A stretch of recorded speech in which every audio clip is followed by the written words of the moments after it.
જય મહાદેવ, રાધે રાધે, જય શ્રી કૃષ્ણ. આપ સર્વ મિત્રોનું સ્વાગત છે મારા યુટ્યુબ ચેનલ ઉપર. મિત્રો, જેના દ્વારા અલગ અલગ સુંદર મજાના જ્યોતિષ અને વાસ્તુશાસ્ત્રને અલગ અલગ માહિતીઓ આપવાનો પ્રયત્ન કરું છું. આજે આવો જ એક સુંદર મજાનો નાનકડો એવો વિષય છે. આજનો વિષય છે મારો સાવરણીને લઈને, જે આપણે ઝાડુ કહીએ છીએ આપણી ભાષામાં. મિત્રો, એ બાબતની અંદર આપણે ઘણા બધા બેદરકાર છીએ એવું કહીશું.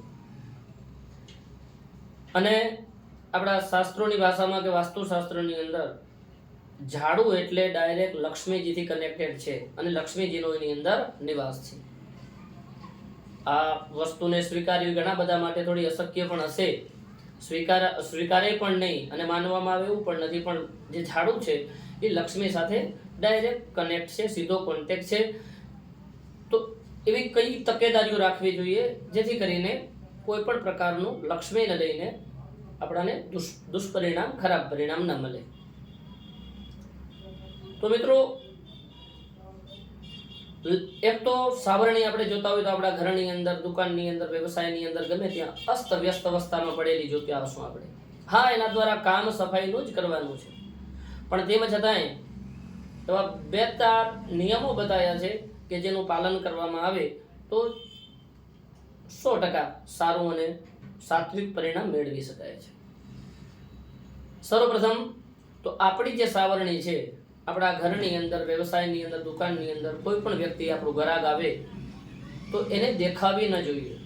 આપણે ગમે ત્યાં રાખી દઈએ અસ્તવ્યસ્ત અવસ્થામાં, એના ઉપર પગ દઈને આપણા ગ્રાહક ચાલતા હોય, ઘરના સભ્યો ચાલતા હોય, બિલકુલ યોગ્ય નથી. આપણી સાવરણી બહારની કોઈ પણ વ્યક્તિને નજરે ન પડવી જોઈએ. આ રીતે વ્યવસ્થિત રીતે એનું રાખવાનું સ્થાન આપવું જોઈએ.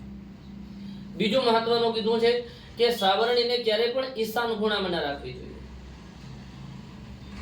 100% ઈશાન ખૂણો છે, ઈશ તત્વનો છે અને સાવરણીની અંદર પણ લક્ષ્મીજીનો વાસ છે. તો એને ત્યાં ઘણા બધા રાખતા હોય કે ભાઈ ત્યાં જ રાખીએ, સાત્વિક ખૂણો છે, સારો ખૂણો છે.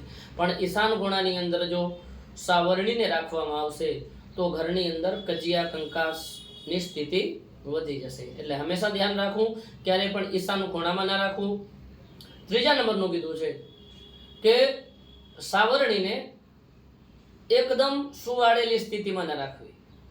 એટલે કે આપણે જ્યાં મૂકીએ છીએ ત્યાં પણ થોડી પણ એવી અવસ્થા રાખવી જેથી કરીને આપણે આમ ક્રોસ રાખી શકીએ.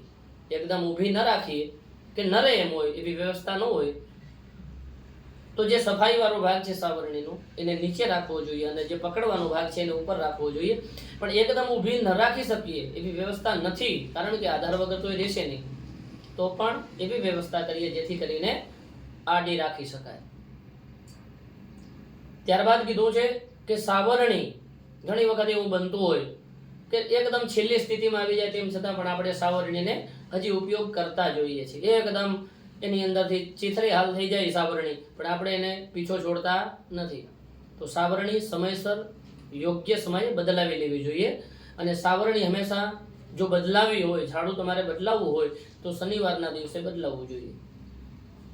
અને સૌથી મહત્વનો અને સૌથી ઉપયોગી જે ટિપ્સ છે કે કોઈ પણ નવા મકાનની અંદર, નવા ગૃહની અંદર રહેવા જતા હોઈએ તો ઘણી બધી વાર એવું બનતું હોય કે આપણે આપણી જે જૂની વસ્તુઓ હોય છે એને ઘરે મૂકી જતા હોય. હવે નવા મકાનમાં જઈએ છીએ, સારા મકાનમાં જઈએ છીએ તો બધી વસ્તુ નવી ખરીદી કરી લઈએ. હા, બધી વસ્તુ નવી ખરીદી કરી લેવાની, લઈ લેવાની, પણ જૂનું મકાન જે હોય એની અંદરથી સાવરણી જરૂર લઈ જવાની, બીજું ન લઈ જઈએ તો પણ. તો મિત્રો, આવો અમુક વ્યવસ્થાઓનું જો ધ્યાન રાખવામાં આવશે તો લક્ષ્મીજીને લઈને, ધનને લઈને જે થોડી મોટી, નાની મોટી અવસ્થાઓ કે અનેક પ્રકારની જે સમસ્યાઓ થતી હશે તેમાંથી આપણે જરૂર બચી શકશું. કારણ કે સાવરણીની અંદર જ લક્ષ્મીજીનો નિવાસ બતાવેલો છે. તો એના નિયમોનું જો પાલન કરશું તો 100% સારા પરિણામો મળશે. અને જો એટલા સુધી કીધેલું છે કે જો સાવરણીની ધ્યાન ભગવાન વિષ્ણુ કે ત્યાં લક્ષ્મીજી જેના પત્ની છે વિષ્ણુ પણ નહીં રાખે તો ત્યાંથી પણ લક્ષ્મી ચાલી જશે. તો આપણે તો એક સામાન્ય માનવ છીએ, આપણે આ નિયમનું અવશ્ય પાલન કરવું જોઈએ અને 100% સારા પરિણામોની આપણે આશા રાખી શકીએ છીએ. મિત્રો, આશા રાખું છું કે વિડીયો પસંદ આવ્યો હશે. વિડીયો પસંદ આવ્યો હોય તો મારા વિડીયોને લાઈક કરવાનું ભૂલતા નહીં, ચેનલને સબસ્ક્રાઇબ કરવાનું ભૂલતા નહીં, આગળ શેર કરવાનું ભૂલતા નહીં.